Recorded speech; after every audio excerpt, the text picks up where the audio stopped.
The 2014 Monster Manual is one of the best monster manuals D&D has ever seen. So how do you beat 2014 when your job is to make a 2025 monster manual for the 2024 revision of Dungeons & Dragons? I'm going to look at that in this video. What are the questions I would ask myself as a designer? What is it that I would look at in trying to make a better game for the revision? Let's take a look now. So it isn't easy to just revise a book that's already as good as the 2014 DMG. Like, I think when I first heard about the idea of the 2024 revision, I thought to myself, well, there are just entire parts of 5e that you didn't need to change at all. Like, it's totally fine. It works so well. It's arguably the best edition of D&D ever. I personally like a lot of what 4th edition does. But when I look at 5e, I see a great design in 2014. And if I look at the monster manual, there are some things I want to change, but they're kind of opinionated things, and the system really works. So if someone were to say 90% of these monsters are going to come across, fine. And in fact, when I heard about the goals of 5th edition 2024 and the idea of revising it, I thought, oh, well, yeah, if it's not a new edition, a lot of these things are just going to come across exactly as they were before, right? Wrong. Yeah. And, changes are difficult. So like, here's an example. I recently got my hand on some of those 50th anniversary minis, and it's kind of really fun to look at it like, okay, which of these is better? So, here is the 2014 Pit Fiend. Cool. Yeah, it certainly looks like some sort of, fiendish thing. And yeah, that's dangerous. And this miniature could be better in terms of its tonality. But if we look at kind of the character of this thing, yeah, all right. Well, here's the Advanced Dungeons & Dragons version of the Pit Fiend. And I just find this is a far more interesting miniature. And I think this is also a little better painted, the other one, but this is a really interesting looking kind of creature. And I find this to be far more compelling artistically. But okay, that's an art style, right? I mean, it's not like we have giant changes to dragons. Yeah, okay, we do. I really love this black dragon. So, that just goes to the topic of how hard it is to change these things. So I thought long and hard about how do I go, come up with my own personal list of what I would change. And here it is. So the first thing when I think about monsters and I pull back and I go, what's working, what isn't, challenge level is something that's difficult. It's the fact that we use a CR rather than a level, and CR represents a number of things that aren't just one easy bit of math the way it was in 4th edition. In 4th edition, we could say, hey, you're 4th level, 4 of you can fight this number of level 4 monsters. And it was like math. It just worked, right? And then we could say, well, we can take the 4 monsters that you would fight of level 4, and we can instead say one of them becomes a sort of elite and it works as 2, right? Or a minion, 4 of the minions count as 1. Like, it's just really easy math. And when you became 5th level, well, that now worked for 5, but you could put in some level 4s and do the math, and it was just really easy to build encounters that way, right? You could do it just back of the envelope, really easy, just even in your head. And that hasn't worked for a number of reasons. Part of it is good. 2014 took these monsters, and if you look at something like the Medusa in here, the design of it is kind of like going back to the story of it and saying, well, this Medusa is probably going to do these kinds of things, and being petrified is really rough. So that is kind of really strong compared to something else it could do, like deal damage. The problem is, in a lot of combats, you're trying to deal damage. Like, that's what characters ultimately respond to, and they're players, right? So if I tell you that you're petrified, yeah, that's a little shocking, but if it's going to wear off, not particularly shocking, especially if first you're just going to slow me or something like that. And what really does wake me up is when you deal a chunk of my hit points and damage. That wakes every player up. And one of the things you see a lot in public spaces where there's being discussion, where there is discussion taking place about DMing, is I have trouble challenging my players. So top of the list, this is the thing I most want to look at from the upcoming changes. Oh, and I should say, by the way, I'm putting this this video is coming out a day before the ability to share with you everything I've seen. So I'm not going to spoil anything yet, but check back in the rest of this week and beyond for videos that do actually spoil things.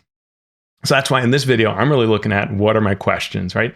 Second one, after challenge, like, yes, I want monsters to challenge a little more. So I want them to be a little stronger, right? That's top of my list because it's just something that impacts everybody. Even if I personally, as a DM, I'm pretty good at compensating for it. And in fact, I wrote the whole Forge of Foes book you see there to deal with those kinds of issues, as well as many others. So second thing is action complexity. And here what I'm looking at is whether I can pick up a monster and easily run it. Fourth edition had these really awesome dynamic monsters, but sometimes like a boss monster would be a whole page. And then if you had like 3 other types of monsters, it was so much to follow that you had to kind of be playing chess with your monsters, right? And really considering all the tactical capabilities. And it was really easy to forget stuff. Some action complexity is awesome when it pays off, and it'll pay off. Again, we're not just serving myself as DM or you watching this video. We're trying to serve the greater good of people who run D&D and play D&D. So that action complexity needs to match what's needed out of it. And there are varieties of that in the 2014 Monster Manual. Sometimes you have things that are like an ogre or a giant where I feel it's actually a little simple in that the giant hits you.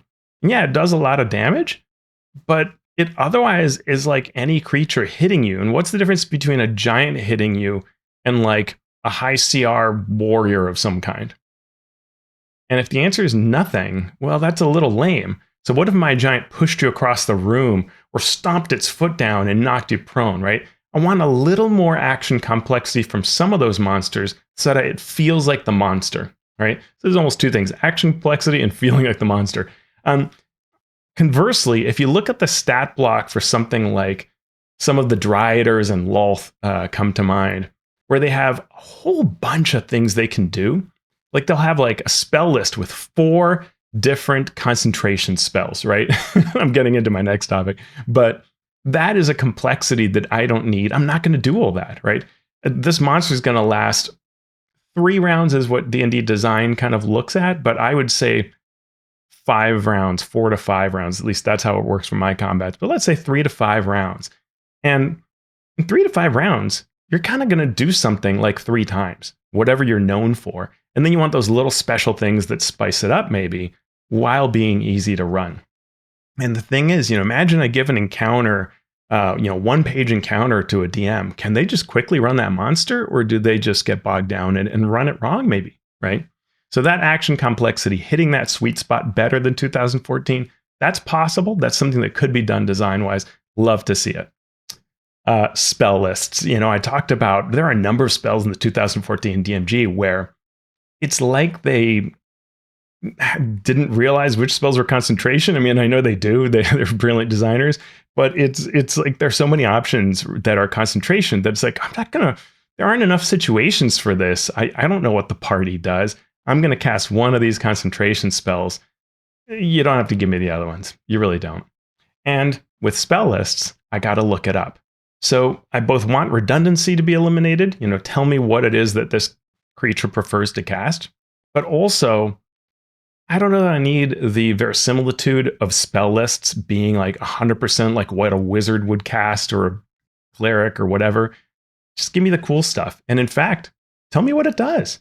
I love that about 4th edition. 4th edition would say this thing casts a fireball, and it would tell you everything you needed to know to run that. Now, it might gamify it a bit, so it wasn't exactly like a fireball, but it was close enough, and you got the point, and you could easily run it without opening another book. 2014, any of these spells, you kind of got to look it up unless you have it so perfectly memorized, right? But something like suggestion, and it's not just me. If I watch the Acquisitions Incorporated live shows, which are super awesome, Jeremy Crawford, Chris Perkins, they constantly look up spells all the time. I mean, it's almost like they never don't look up a spell. So is that fun? I don't really think it is. So for me, I would get rid of spell lists.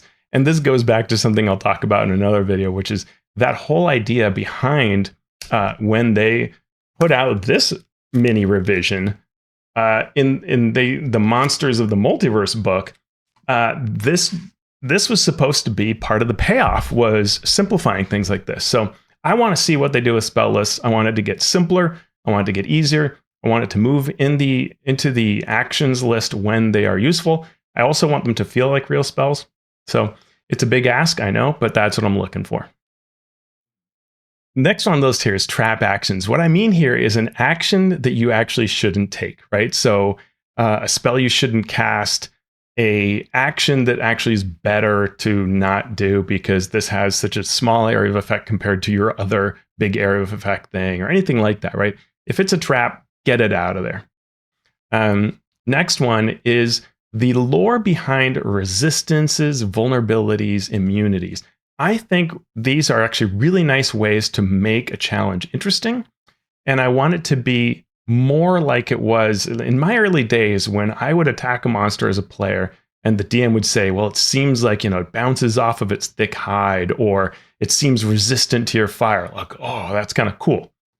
But if every monster has that, it gets a little old, right? Or if you decide that, hey, my best damaging spells are poison, and then you find like everything's invulnerable to immune to poison, that's a bit much, right? And I wanted to fit the lore. Like, yeah, I get why undead creatures are probably all kind of thematically immune to poison, but too much of that, it ends up being like, okay, what did I use this round that didn't work?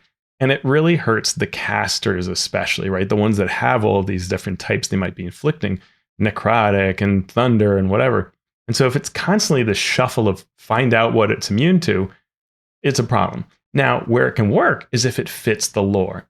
If it's really obvious, like, I've got this picture of this gold dragon. If you just look at a gold dragon and you know what it's immune to, I am down with that. Or if it fits the story of it in some way, great. But if it really just takes knowing what kind of breath weapon a gold dragon has, I don't super love it. So I would rather it fit the lore and make sense and be something that I can experience over time. Not 100% of the time, but enough, where it doesn't just feel like everything has a whole bunch of immunities.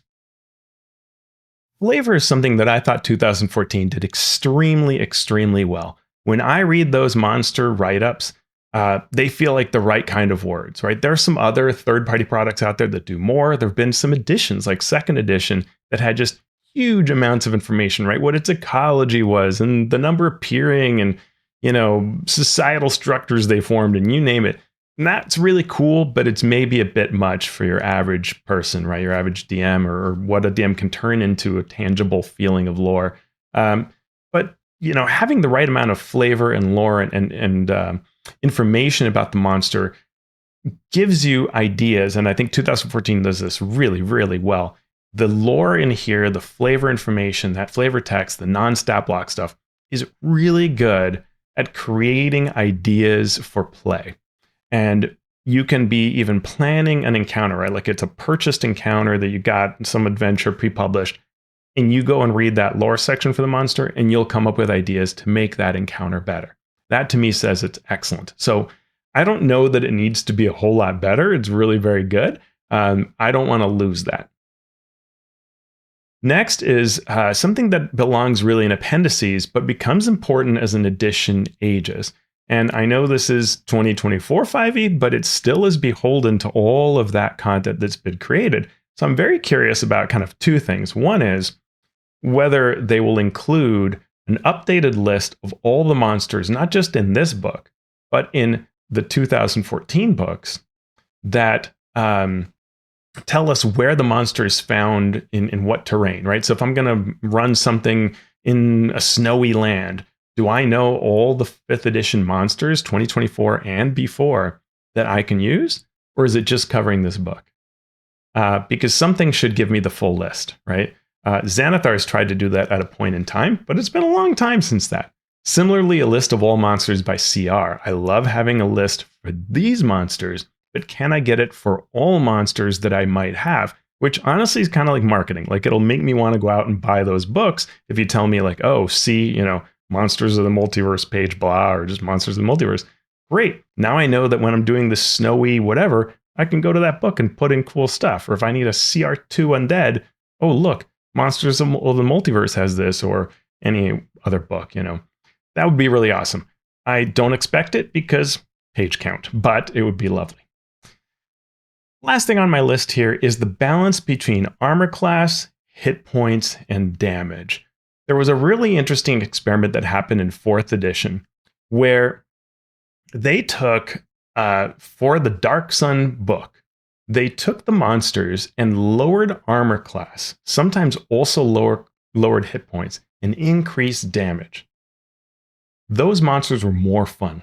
And most people I talked to agreed, because what happened was they hit hard, so players reacted to that, but then they overcame them and defeated them. I'm curious whether any kind of larger change like that has happened. And to let you know where I'm going to go with these videos, when I start reviewing the monster manual with what I can share, I will provide with you breakdowns of math. I have spent a lot of time, I've been on the couch or on the computer while watching TV or amusing myself otherwise, plunking in all of the numbers of all the monsters to break down all of their math.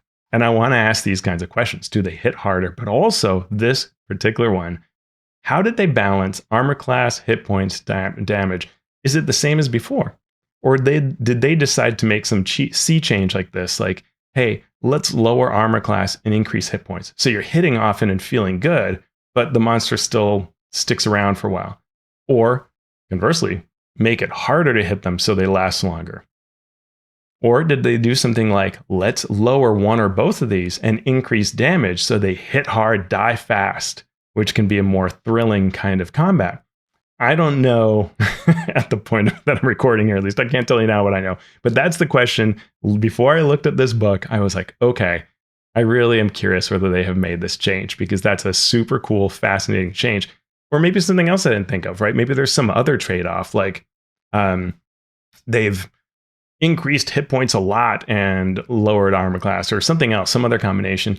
Maybe saving throws are totally different, or they have really increased the way that the damage of a monster as a spike, right? So like maybe it's like level math, and boom, a big hit that just wakes up everybody at the table, but then we're back to okay numbers.